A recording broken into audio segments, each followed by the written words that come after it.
The test is in 4-part, Part 1, Part 2, Part 3, and Part 4. Now look at Part 1. Part 1. First, you have some time to look at questions 1 to 5.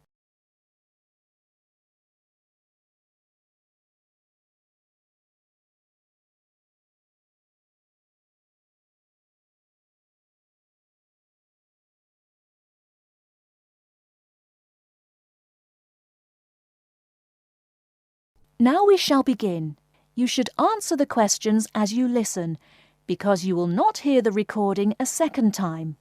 Listen carefully and answer questions 1 to 5.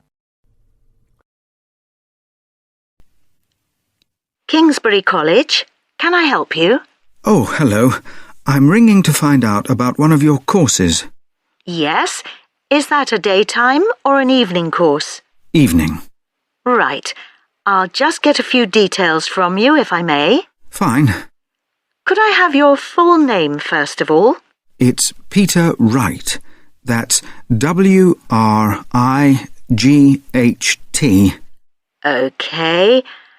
And I don't need to know your exact age, but can you tell me which of these age groups you belong to? 18 to 25, 26 to 35, 36 to 45, or over 45? 18 to 25. Fine. And do you have a job, or are you a full-time student? I'm an accountant. I just do courses in my spare time for interest. OK. Right. And your address, Mr. Wright? It's 11 Forest Road. F-O-R-E-S-T? Yes. Is that in Kingsbury? Yes, it is. I'm just down the road here. And do you have a phone number? It's 992-471. That's my home number. I haven't got a work number. That's fine. We probably won't need it. Before you hear the rest of the conversation, you have some time to look at questions 6 to 10.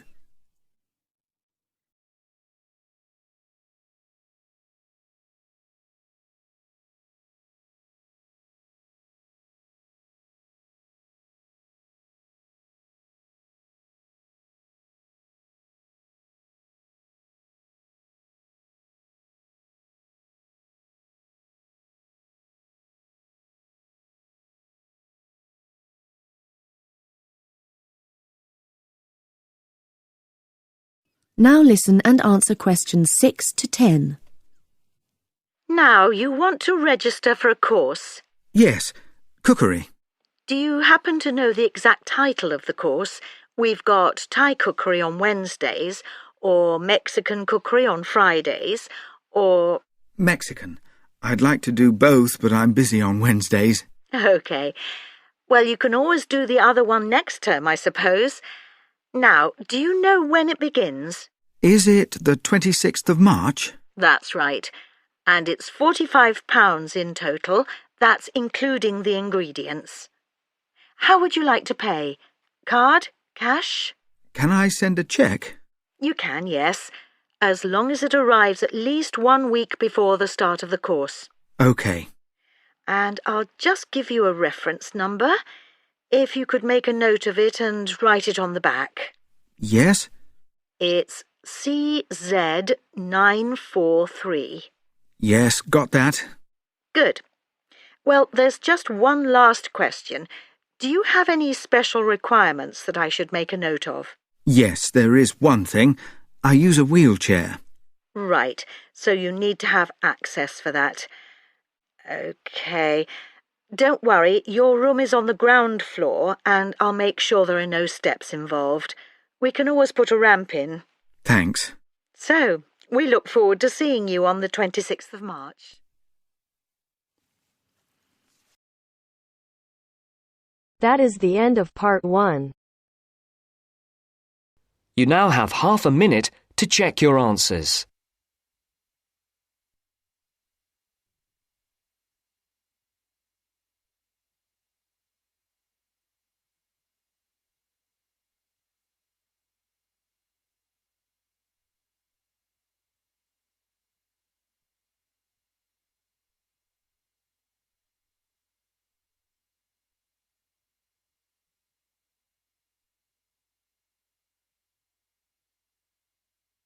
Now turns to Part 2.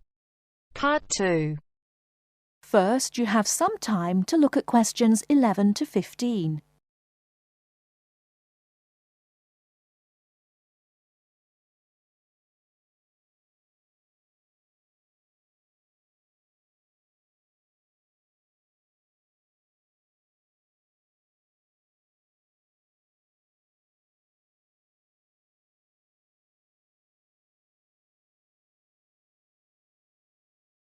Now, listen carefully and answer questions 11 to 15.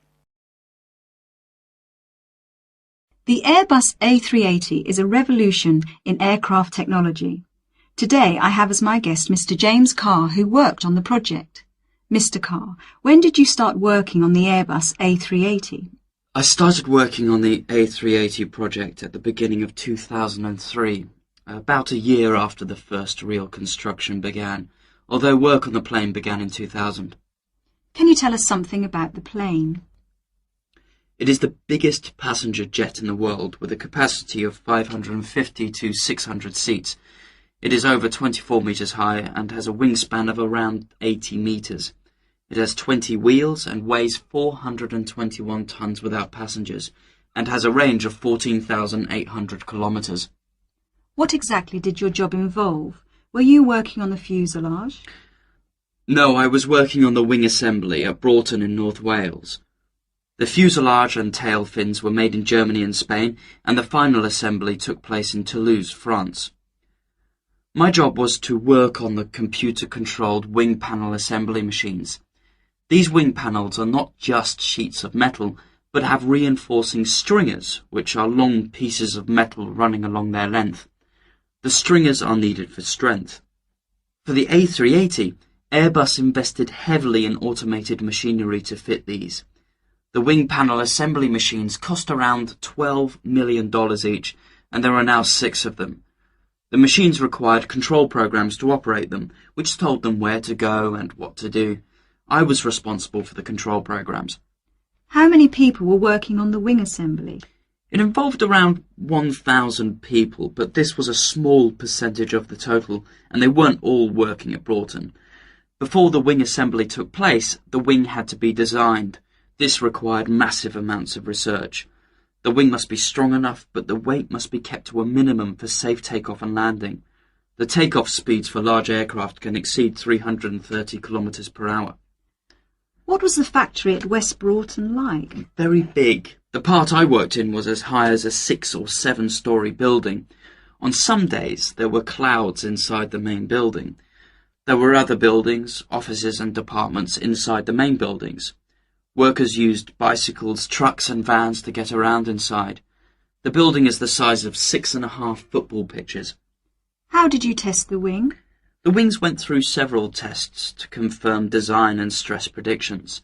For the new aircraft, we tested one set of wings to destruction to find the strength.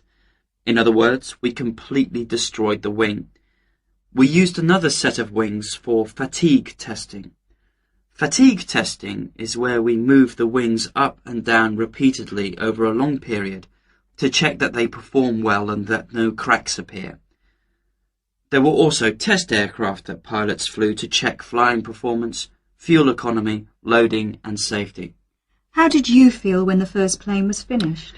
The A380 is the most significant commercial aerospace project in over 30 years, and so it was good to be involved with something so important.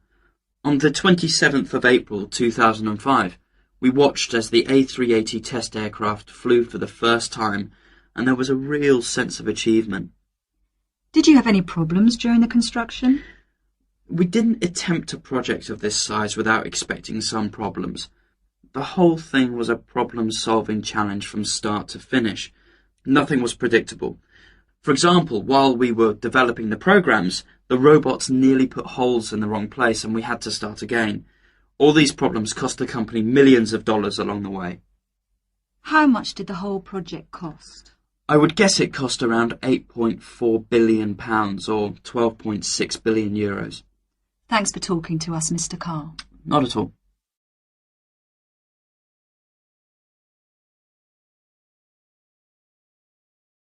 Before you hear the rest of the talk, you have some time to look at questions 16 to 20.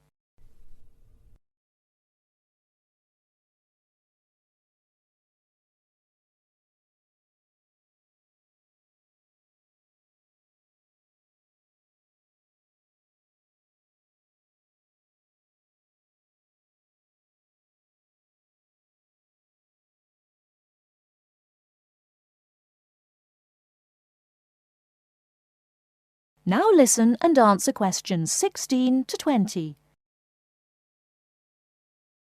Welcome to Eurostar International Customer Relations. For English, please press 1. Thanks. Your call will now be placed in a queue and answered as soon as an agent becomes available.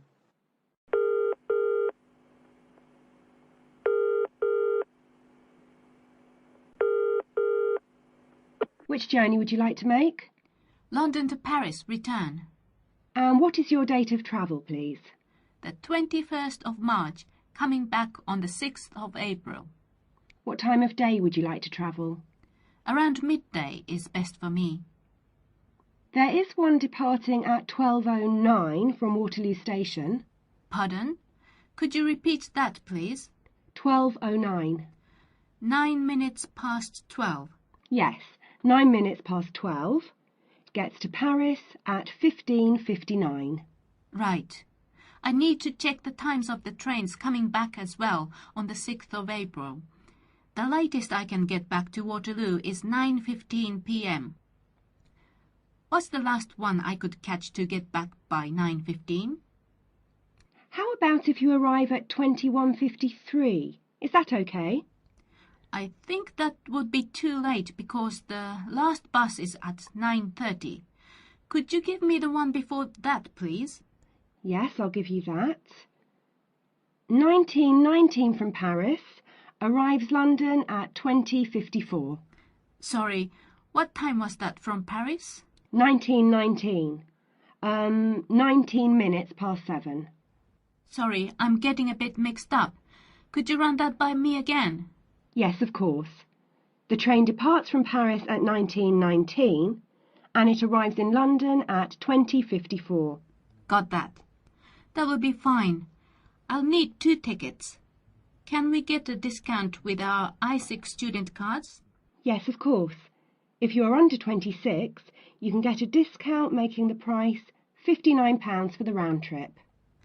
I'm afraid I didn't quite catch that. Could you say it again?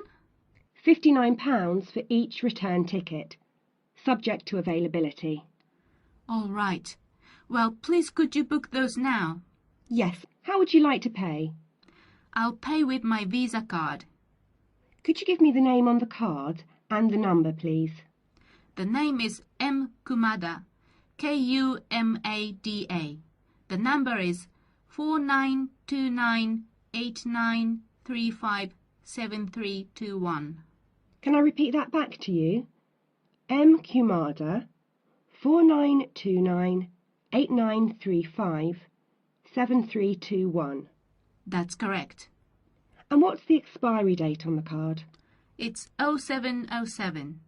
0707. Thank you, that's fine. Would you like the tickets to be sent by post, or will you pick them up at the check-in at Waterloo? We'll pick them up at the check-in. Please remember to bring proof of your age with you when you travel. Just one more thing, please. I am from Japan, and my friend is Chinese. Do we need visas to travel in Europe? I'm afraid I don't know. You'll need to contact the embassies of the countries you're going to. All of them? Oh dear. Thank you for your call. Goodbye. Goodbye. That is the end of part 2. You now have half a minute to check your answers.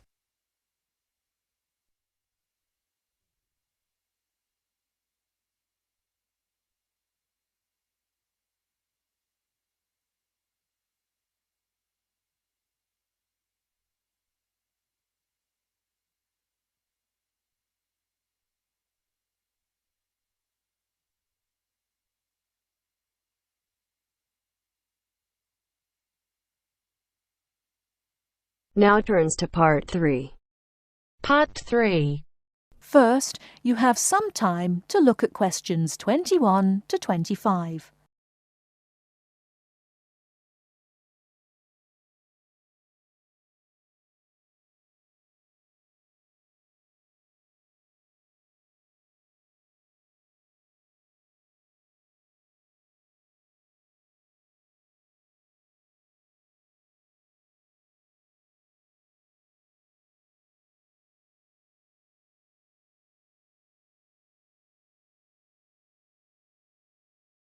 Now listen carefully and answer questions 21 to 25.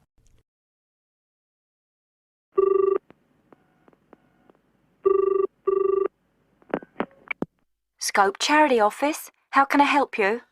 Oh, hello. I'm ringing about the Dragon boat race that you're asking people to take part in. Oh, yes.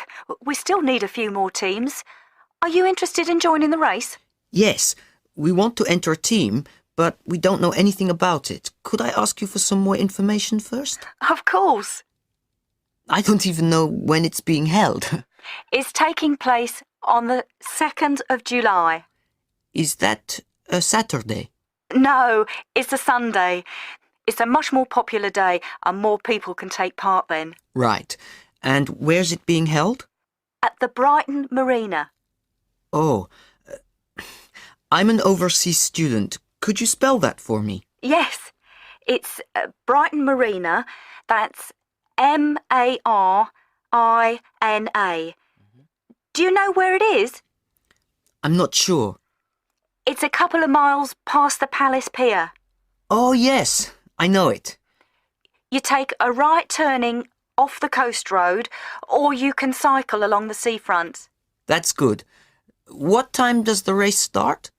Well, the first heats begin at 10 a.m, but you need to register half an hour before that, at 9:30, and we really recommend that you aim to be there by 9. It's a good idea to arrange a meeting place for your team. Right. And the race is to help raise money for charity? It is. We're asking every team member to try and raise £35 by getting friends and or relatives to sponsor them. Every crew member will receive a free tournament T-shirt if your team manages to raise £1,000 or more. Oh, that's quite good. Also, we're holding a raffle.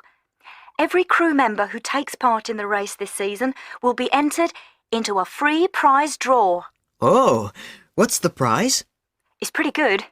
It's a holiday in Hong Kong. Sounds great. The man asks for more information. Before you hear the rest of the talk, you have some time to look at questions 26 to 30.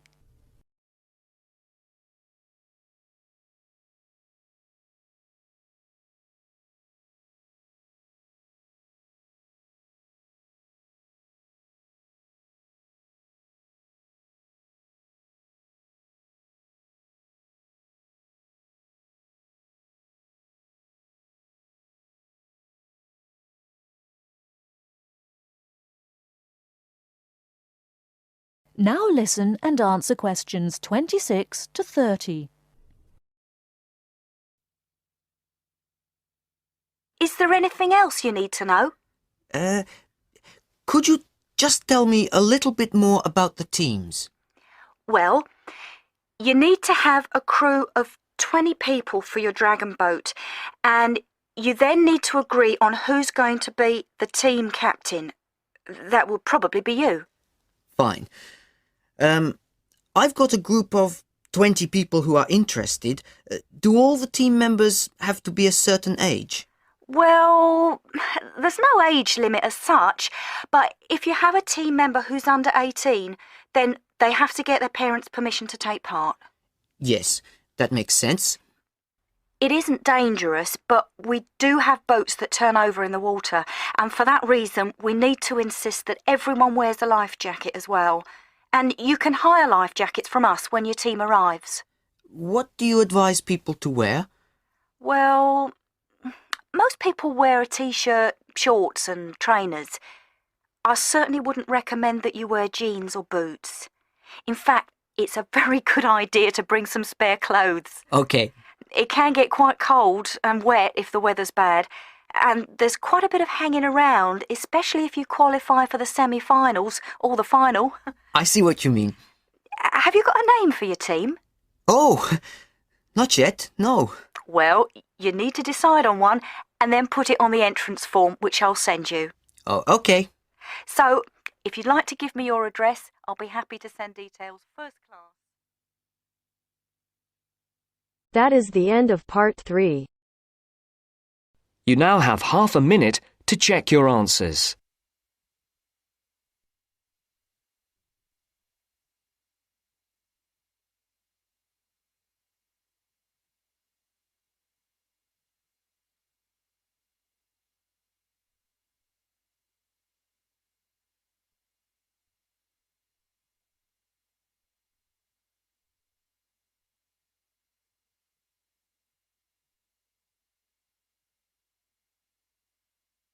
Now turns to part 4. Part 4.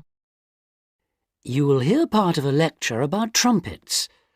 First, you have some time to look at questions 31 to 40.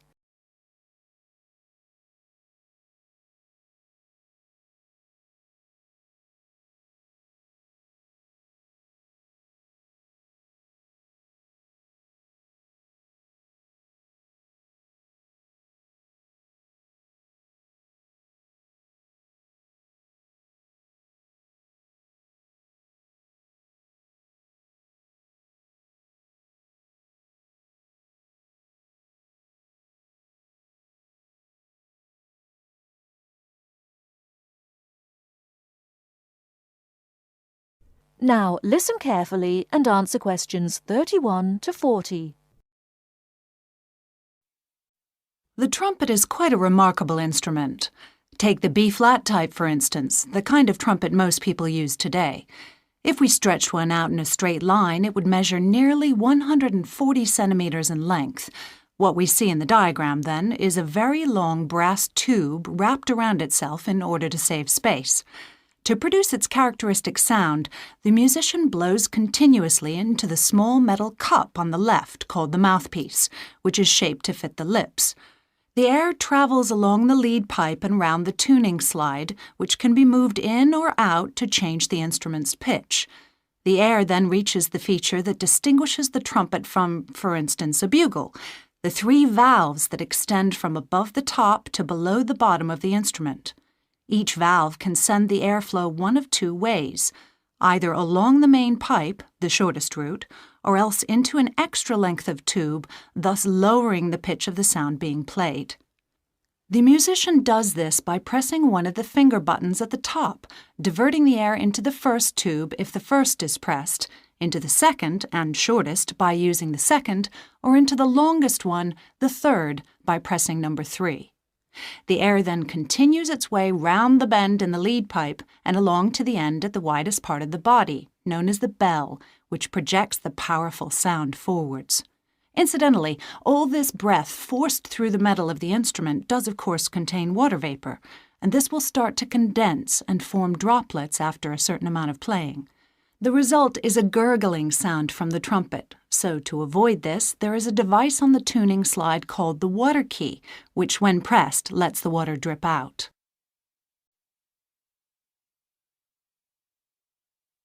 The trumpet in one form or another has been around for a long time.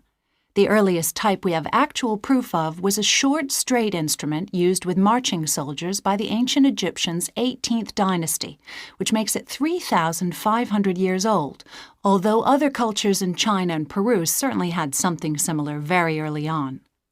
This use of the trumpet in military contexts, as well as at ceremonial occasions, was to continue through the times of the ancient Greeks and Romans, but it wasn't until the 17th century that it became a genuinely popular instrument, at least in the West.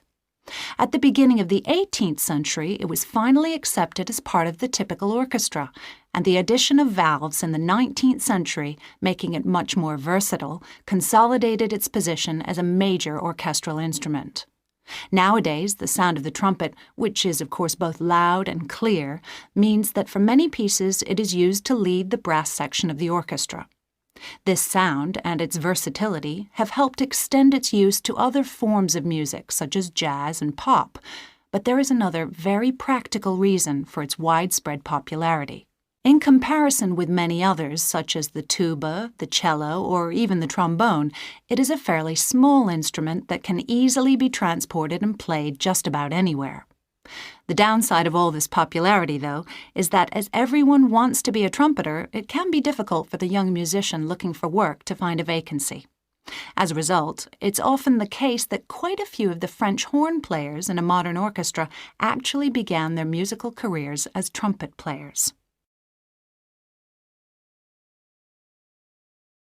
That is the end of part 4. You now have half a minute to check your answers.